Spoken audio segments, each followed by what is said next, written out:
Tonight we continue a conversation on education, school choice.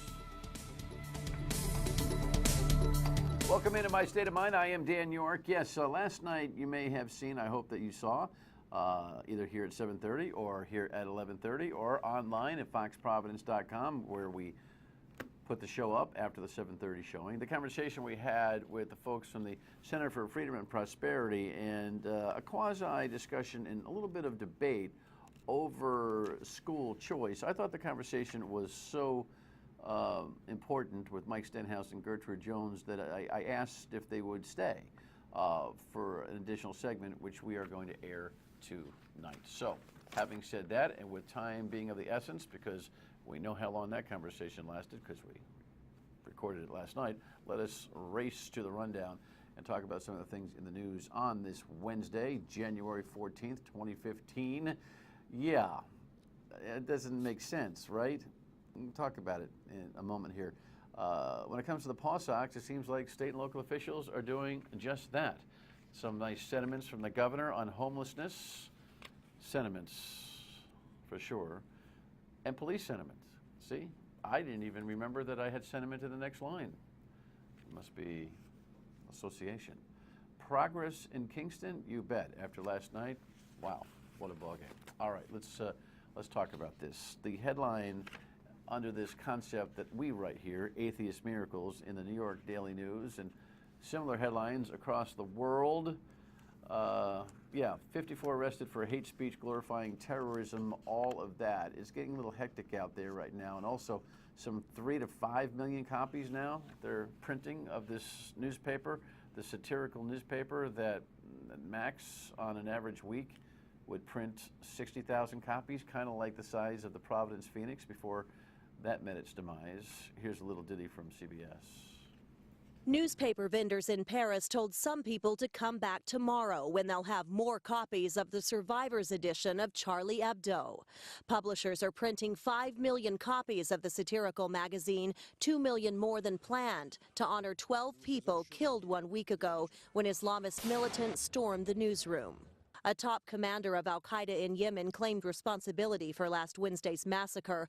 Authorities have ordered a crackdown on hate speech, anti-Semitism, and glorifying terrorism in a country still on edge after 3 days of terror that left 17 people dead. And while they're on edge, certainly the remaining personnel at Charlie Hebdo have been pretty brazen still about how they think about the publication, the depiction of Muhammad we talked about last night. And now they're kind of mouthing off about how, as atheists, they've received more miracles in the last week than all the patron saints have ever provided. You know, I have to tell you, the sentiment is horrifying over the loss of all those lives. Terrorism is absolutely evil. These folks have never and did not deserve what they have. They fight back, I get it. But I will tell you, I will be happy when they stop talking, at least on a worldwide platform, because I don't need tongue-in-cheek about miracles and atheists. I know I don't need it. You may think it's funny. Not my brand of humor. Next item, coming back home here to Pawtucket, we all know where the Paw Sox play, and we all know that we've been following the saga of whether or not they are going to have to move the owners of the Paw Sox. Mike Tamburro, minority owner there, president, and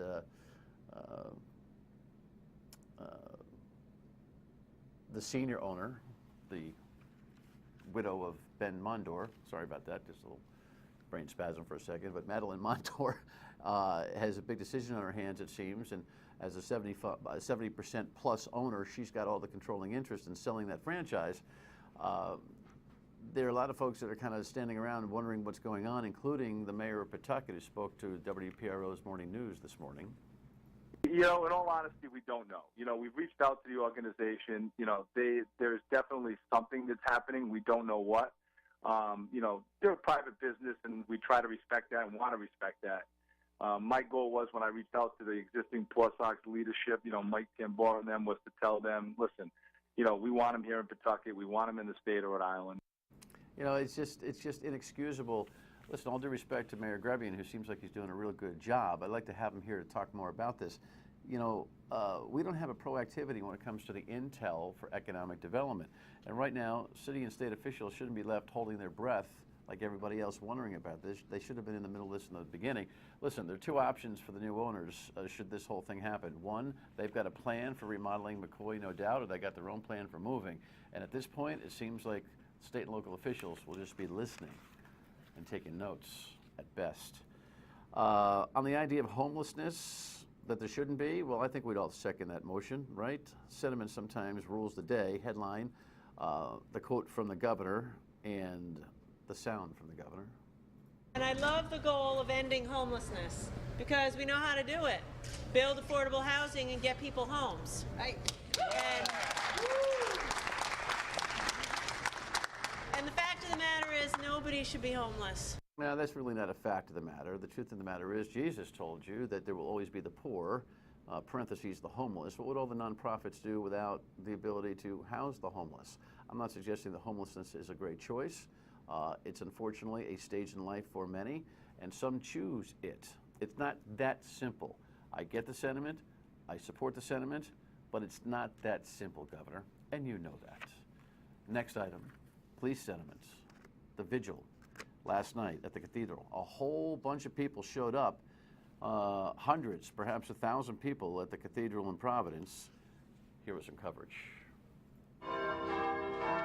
Church bells started the special service Tuesday night at the Cathedral of Saints Peter and Paul in Providence. In attendance were more than 1,000 people, including Governor Gina Raimondo, police officers from each of the New England states, and people of all faiths who gathered for community prayer and sober reflection on the recent violence around the world. We have to be peacemakers. In this time, we have to try harder to get along with one another for the good of our kids, for the good of our communities. It's time to come together and make peace. Have you noticed how the governor is in the middle of everything?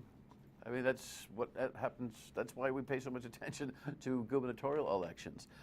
It's nice to see prayers for police. It's nice to see sentiment moving in police direction. And I'll tell you, it seems that the loss of life of 2 New York City cops really changed the momentum of all the conversation in Ferguson and Staten Island. It's just a shame that it had happened that way. Weird, too. Progress in Kingston? Absolutely. Last night's game with VCU and the Rhode Island Rams went down to the wire, and while Rhode Island was on the short end, it was a battle royal in front of a big crowd. Good to see that people are making that trip. Tonight, PC's got St. John's at home. College basketball is alive and well, and it's great to see during this cold winter. We're running short on time, so when we come back, our conversation continues on education choice. Stay with us.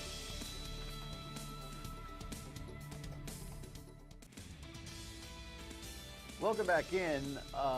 As I told you in the rundown portion of the broadcast, we had this very provocative conversation last night going on with Mike Stenhouse and Gertrude Jones from the Center for Freedom and Prosperity on school choice, but I thought I would continue it. And if you saw it last night, we'll advance the conversation from where we were. If you missed last night, check out foxprovidence.com and you can see what we were talking about last night. Again, here was the release that the Center for Freedom and Prosperity has put out, the case for expanded educational choice in Rhode Island. And so we continue the conversation in this segment and the next with Mike and Gertrude, and thanks for sticking around for additional taping.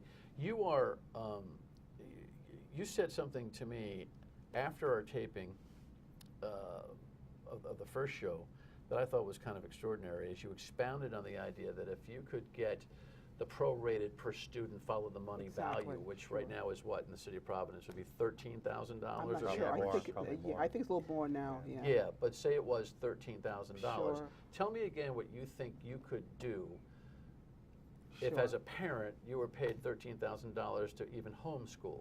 Right. So I said something along the lines of my 3 daughters.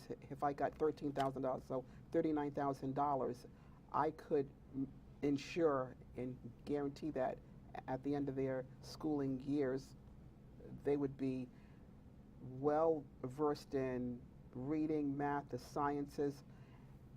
And I also commented that give me what the public schools call those unruly, out of control, like black boys. Give me $39,000, and I could probably take that $39,000 and produce 5 or 10 very highly intellectual high achieving academically black boys for the same amount of money that you're paying just to educate 3. And you I'd now, probably listen, give you 5 or 10. instinctively, I think I have, there's no way I'm in a position to argue that. I think people probably understand why you're saying that, but say it anyway. Why is that true? Sure.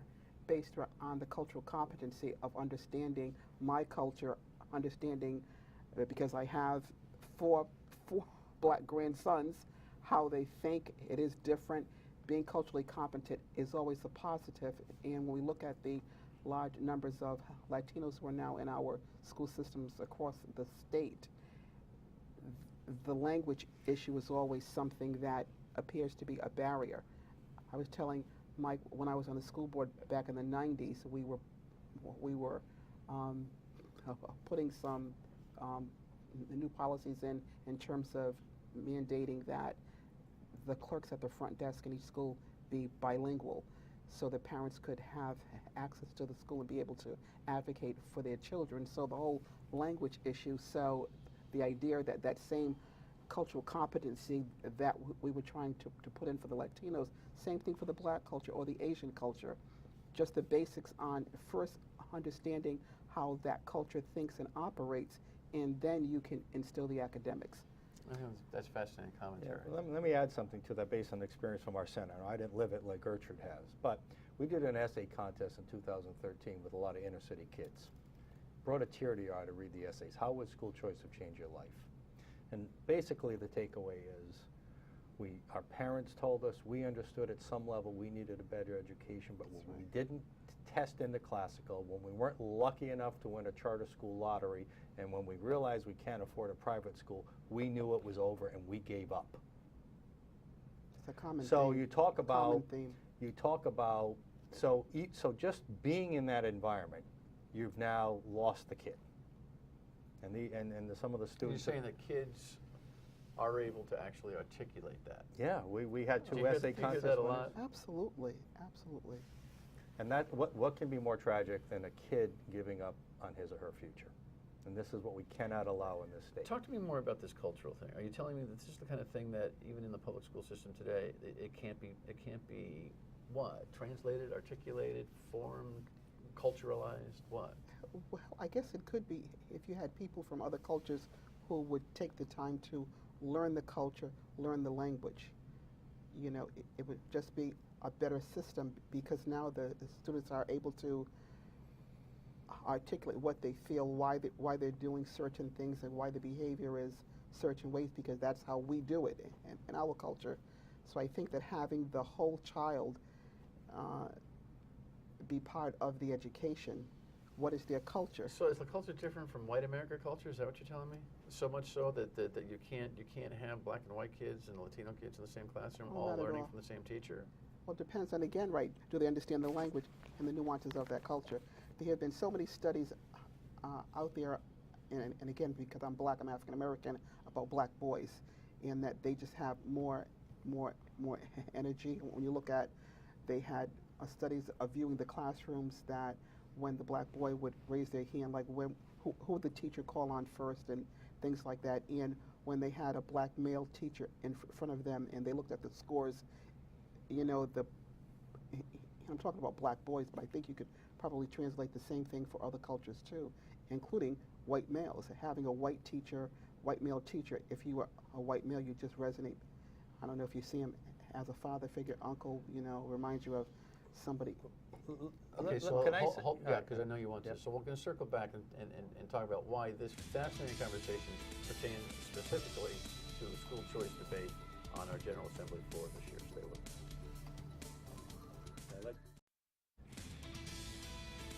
Honestly, I could do a week's worth of conversation on this, at least in the context of this television show, and I'm going to ask my guests to come on the radio on WPRO weekdays noon to 3 soon to kind of expand on some of the thoughts. Gertrude and Mike are talking about, from their perspective, from the Center for Freedom and Prosperity and their legislative agenda on school choice. The last couple of segments, both tonight and last night, have been kind of fascinating but somewhat nuanced. You had a point about the cultural issues that Gertrude was talking about in the last segment. Yeah, we had a recent headline that shows Rhode Island spending among the highest spenders on education in the country, but not among the highest in terms of performance. Per capita, you mean, right, per right. student, yeah. And the reason being is, and the problem we have, and the reason we think there should be choice, is that we're trying to make a one-size government-run, fits-all system apply to every single kid. And as Right. Gertrude points out, some children, because of some, not all, because of their cultural background, just can't fit within that system. So we need to open every family up to the wide array of educational options that are out there now because of technology, internet-based courses, tutors. Right. You know, we don't have to think of schooling as being confined to a school anymore. Education can be a combination of such. So that's why it's important that we give families choices. They know their kids best. They can match them in the right learning environment. And that's what school choice is all about, those individual kids. Yeah, okay, so when you're talking about school choice, you're talking about, let's check off the list. You agree with me that you'd like to see intra-public education school choice, yes? Absolutely, You'd like to have kids be able to The Barrington, skip Yes. from one. EG, absolutely. Okay, all right. So, and check. I agree with you Agreed. on that.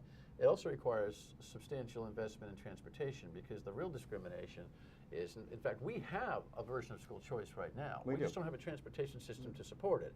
So, if a kid does want to come from, North Providence to Barrington, how he gets there, how she gets there, is a complete, mystery. Well, some parents would take on the burden of the transportation just to have that But wait, choice. if we're going to talk We- honestly about socioeconomics and culture and all that Some- kind of stuff, some we're would going to need talk about public that there transportation, aren't yeah. parents around to provide Who that can kind of afford, absolutely. transportation, Right, right? right. Either they're absent or not able to do Correct. that kind of thing. All right, so intra-public school choice, yes. Private school choice, Catholic at all, you want that in this consideration. I still have a big problem with it, even though I empathize with your life story. I don't think that, again, just trying to be objective about my own investment in Catholic education for my kid, I don't think, I don't know, I made that choice. My kid could have gone to the public school systems and perhaps thrived. I also believe that private education can be overrated. You can get some really bad batch of teachers in our private schools too, and I go, agree. I agree. and I actually think that there are some really good public school systems out There there. are, absolutely. Achieving. But then you're getting into this whole notion of homeschooling and almost freelancing our education system. I mean, if I didn't know better, I think you're talking about some kind of well-intended anarchy when it comes to the system. It's what's happening nationally. You look around, again, this is the view as being part of a national network of like-minded think tanks. We can see that this is what's happening nationally, that parents are given more options because there are more options out there. There are good homeschool But you still need curriculums. school buildings. We need more capital to fix them, by the way. Sure, we do. Right? I mean, we haven't moved to the... We're not saying eliminate the government school system, but we're saying, but for some students, it might be for safety reasons, for bullying reasons, it might be for teacher reasons, it might be for education performance reasons, but for any number of reasons, that school building may not be the best place thing for for that them. particular All right. student, so why not provide that Well, student with options? you're going to have to come back later in the month when you Okay, propose the sure. legislation. But give me a tease on what the mechanics of this thing will look like. Well, we don't know yet because it's up to the legislatures to decide what bill to sponsor. But it will be some form of voucher. Some vouchers only allow you to spend money directly on another school, whether it's a private school or public school. Some voucher systems allow actually the money to be put into a kind of account for parents where they can then decide, do I want some combination of private school and tutor or online, and they can really craft a fully custom. How do you prevent a parent from, the bad parent for applying for that and then going south with the dough? Well, I mean, I'm there trying are to- safeguards in Yeah, the well, I'm system. saying- Arizona's got experience, and Yeah. they haven't had those problems Okay. there. Moral of the story on this for you is what? This whole school choice conversation. The government schools are not working to produce the viable workforce, viable population in Rhode Island that we need. It hasn't for a very long time, and I think we have children, thousands of children every year that we're handing diplomas to who are not good in numeracy or in literacy. And it's then we just building. pushed the requirement that Deb Gist worked so hard to attach to graduation and pushed it back to 2023 because of a little bit of pressure at the end. That wasn't good, was it? I don't think it was good. That wasn't good, was No, it? and that's why we're here, because we're not politically compromised. You know, our job is not dependent on it. We can take, that's why our center is important to this debate, because we can push the envelope without any risk of recrimination.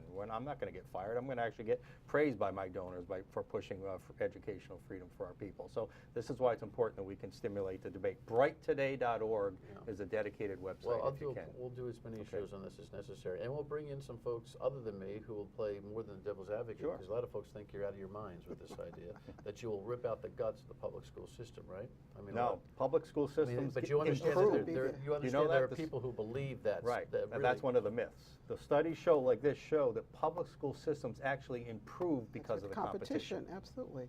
In See, 22 out of you 23 see, major national I studies. believe that intra-public schools, that if towns in this state were competing against each other, it would be good for everybody. I'm not sure that the playing But it's still a field- one-size-fits-all system, even though it's a different system. Oh, yes, but if we're looking for entrepreneurial educators, even within the public school system, that competition intra-public schools, I think, is still a positive thing. I wouldn't put entrepreneurial in there.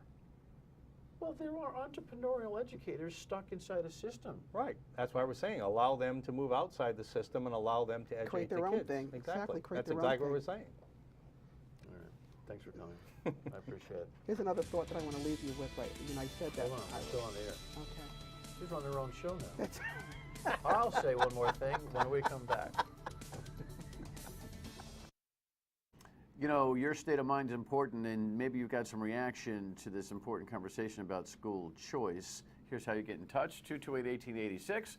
Email me at stateofmind@myeritv.com. Facebook or tweet at me, you know, YORKE on Dan York Show. We're also going to do some radio programs on this, as I mentioned, because I think it's just a very, very important conversation. How's the airport running? We'll have executives from the airport coming up tomorrow night at 7:30 on MyRITV.